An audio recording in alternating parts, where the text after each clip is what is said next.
Appelle-moi la fille là.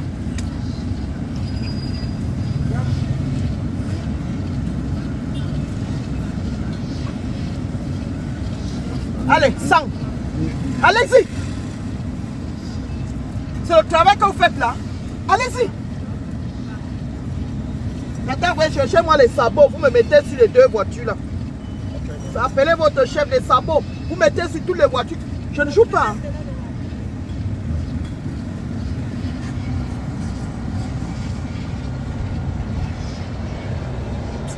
Je dis toujours aux Camerounais, voici ce pourquoi je suis entré au gouvernement, d'après mes analyses. Et voici ce que j'ai fait pendant que j'étais au gouvernement. Et cessez de me faire porter un chapeau qui n'était pas le mien. J'aurais bien voulu être Premier ministre et quand même plus tout. J'aurais bien voulu être ministre de l'administration territoriale ou même ministre titulaire de la justice. Et qu'on me reproche tel ou tel procès.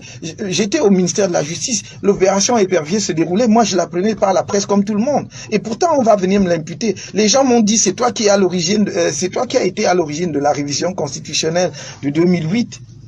Soit c'est de l'ignorance, c'est excusable. C'est parce que nous pouvons être ignorants sur des choses. Mais soit c'est de la mauvaise foi, c'est extrêmement grave. Parce que, personne, alors même que j'étais et je suis constitutionnaliste, personne ne m'a jamais consulté là-dessus. Personne n'a jamais demandé mon avis pour la révision de 2008. Deux, la révision, le texte de la révision n'était même pas préparé au ministère de la Justice. Vous pouvez vérifier. C'était préparé où? En tout cas, de façon certaine, je peux vous dire que ce n'était pas au ministère de la Justice. Peut-être dans d'autres administrations, il y en a plusieurs. Ça pouvait être préparé à l'administration territoriale, ça pouvait être préparé dans les services du Premier ministre ou à la présidence. Mais ça n'était certainement pas au ministère de la Justice. Et je vais vous dire, moi j'ai refusé en 2008 de participer à tout débat sur la révision constitutionnelle. Pourquoi?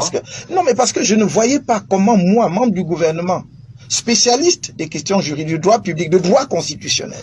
Ma thèse est une thèse de droit constitutionnel. On pouvait faire la révision sans me consulter et me demander ensuite d'aller sur les plateaux de télévision pour en parler. Or, aujourd'hui, ceux qui croient pouvoir tromper le peuple camerounais savent pertinemment que tous ceux qui comptent et qui ont la moindre compétence en droit constitutionnel à cette époque-là se sont exprimés là-dessus, d'une manière ou d'une autre, soit sur les plateaux de télévision, soit dans les journaux. Sauf moi. Mais on oublie de le dire. Au contraire, on veut faire croire que c'est moi qui ai conduit la réforme de 2008. Donc je crois qu'il faut à un moment donné, ce n'est pas en trompant et en mentant au peuple camerounais qu'on peut avoir sa confiance pour conduire les affaires du pays. Je crois qu'on doit respecter ce peuple parce que moi, chaque fois ce que je peux, et je vous dis, Monsieur Boujiko, vous pouvez vérifier à travers les archives de la République. Vous pouvez vérifier aujourd'hui ou demain. Mais je ne voudrais pas que les Camerounais se trompent sur des personnalités et se mordent les doigts plus tard, parce que les archives leur ont dit la vérité. Ils ont la possibilité, dès à présent, même à travers des journalistes aguerris comme vous ou d'autres, de faire les enquêtes nécessaires pour éclairer l'opinion. Ce que je dis dans le respect de la parole et dans le respect de l'opinion camerounaise. Maintenant, vous m'avez posé une question. Comment est-ce que, à un moment où tout le monde parle de coalition, nous entendons aller à cette élection? Je le redis ici. Il est une opportunité pour le Cameroun et sa présidence. Ce n'est pas la présidence qui est une opportunité pour Kamto. D'accord? C'est-à-dire que ce qui est grand, c'est Kamto. Ce n'est pas le poste. Kamto est plus grand que la présidence? Oui. En tant que comme président, vu comme un endroit où on s'épanouit. Ici, il est déjà épanoui. Quand on finit, ses enfants ont fini, sa femme a fini.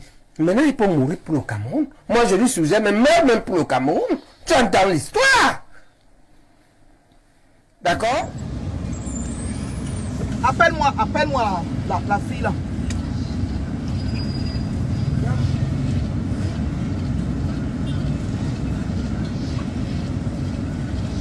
Allez, sang. Allez-y. C'est le travail que vous faites là. Allez-y. Maintenant, vous cherchez-moi les sabots. Vous me mettez sur les deux voitures là. Appelez votre chef des sabots. Vous mettez sur toutes les voitures. Je ne joue pas. Hein.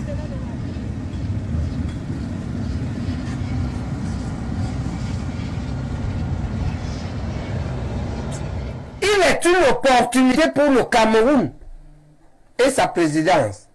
Ce n'est pas la présidence qui est une opportunité pour Kamto. D'accord? C'est-à-dire que ce qui est grand, c'est Kamto. Ce n'est pas le poste. Quand tu es plus grand que la présidence? Oui. En tant que, oui, comme président vu comme un endroit où on s'épanouit.